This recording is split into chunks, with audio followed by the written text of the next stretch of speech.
আসসালামু আলাইকুম ওরহমতুল্লাহি ওবারাকাতুহু। আলহামদুলিল্লাহ ওসসালাতু ওয়াসসালামু আলা রাসূলিল্লাহ ওয়া বা'দ। সম্মানিত দর্শক শ্রোতা, ডক্টর ইউনূস নবী রাসূলদের মতো মনোনীত, এই কথা বলা কি জায়েজ? আমরা অতীতে অনেক বক্তাকে দেখেছি ডক্টর ইউনূসকে সুদখোর বলে গালি দিতে। আবার অতীতে এমন বক্তাকেও দেখেছি যারা বলেছেন, মাননীয় প্রধানমন্ত্রী আপনি হচ্ছেন জান্নাতি রমণী। আবার একজন বক্তা তিনি বলেছিলেন, মাননীয় প্রধানমন্ত্রী আপনি হচ্ছেন কওমি জননী।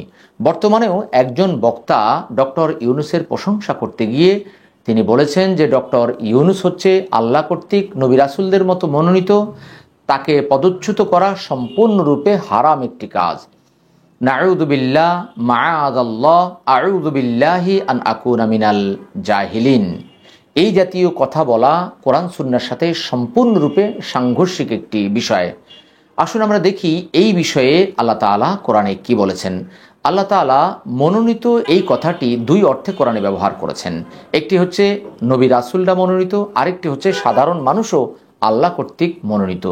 নবী রাসূলরা মনোনীত এই বিষয়ে আল্লাহ তাআলা বলেন, আল্লাহ ফেরেশতা ও মানুষের মধ্য থেকে রাসূল মনোনীত করেন। 22 নম্বর সূরা, সূরা আল হজ 75 নম্বর আয়াত। অর্থাৎ আল্লাহ তাআলা নবী এবং রাসূলদেরকে তিনি নিজেই মনোনীত করেন। আরেকটি মনোনীত সেটি হচ্ছে সাধারণ অর্থে, যেমন মারিয়াম রহিমাহুল্লাহকে আল্লাহ মনোনীত করেছেন। 2 নম্বর সূরার 42 নম্বর আয়াত, 37 নম্বর সূরার 40 নম্বর আয়াত, 128 নম্বর আয়াত, 169 নম্বর আয়াত। এছাড়া 27 নম্বর সূরার 59 নম্বর আয়াতেও অনুরূপ কথা বলা হয়েছে। কিতাবের উত্তরাধিকারী আল্লাহ মনোনীত করেন। 35 নম্বর সূরার 32 নম্বর আয়াতে আল্লাহ তা উল্লেখ করেছেন। আল্লাহ রাজত্বের জন্য কাউকে কাউকে মনোনীত করেন। 2 নম্বর সূরার 247 নম্বর আয়াতে আল্লাহ তা উল্লেখ করেছেন। মুসলিম হিসাবে আল্লাহ মনোনীত করেন। 22 নম্বর সূরার 78 নম্বর আয়াতে আল্লাহ তা উল্লেখ করে দিয়েছেন। এখন প্রশ্ন হচ্ছে, কেউ যদি ডক্টর ইউনূসকে নবী রাসূলদের মতো মনোনীত বলেন তাহলে তার বিধান কি?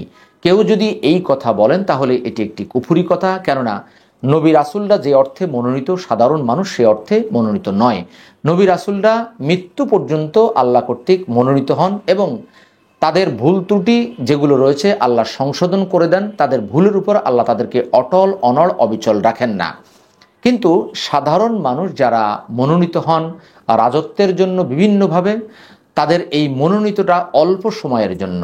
অতএব এই জাতীয় কথা যিনি বলেছেন তাকে অবশ্যই তাওবা করতে হবে, তাওবা করে ফিরে আসতে হবে এবং এর কোনো ব্যতিক্রম ব্যাখ্যা করলে হবে না।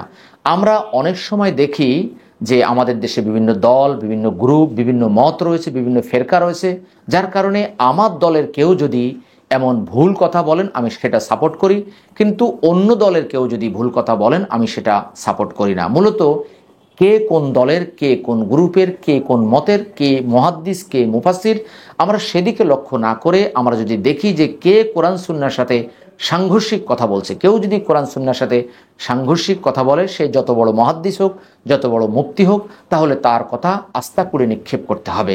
কেননা কোরআন সুন্নাহকে সব সময় প্রাধান্য দিতে হবে, কোনো ব্যক্তি বিশেষের কথাকে প্রাধান্য দিতে হবে না। আমরা অনেক সময় মনে করি যে কোনো বড় মুহাদ্দিস তিনি মনে হয় বড় ভুল করেন না। আমরা কোরআন এবং সুন্নাহ থেকে জেনেছি আদম আলাইহিস সালাম পৃথিবীর প্রথম মানুষ, তিনি প্রথম ভুলকারী ছিলেন। অতএব যারা বড় হন অথবা যারা মুহাদ্দিস হন, মুফাসসির হন, তারাও বড় বড় ভুল করতে পারেন।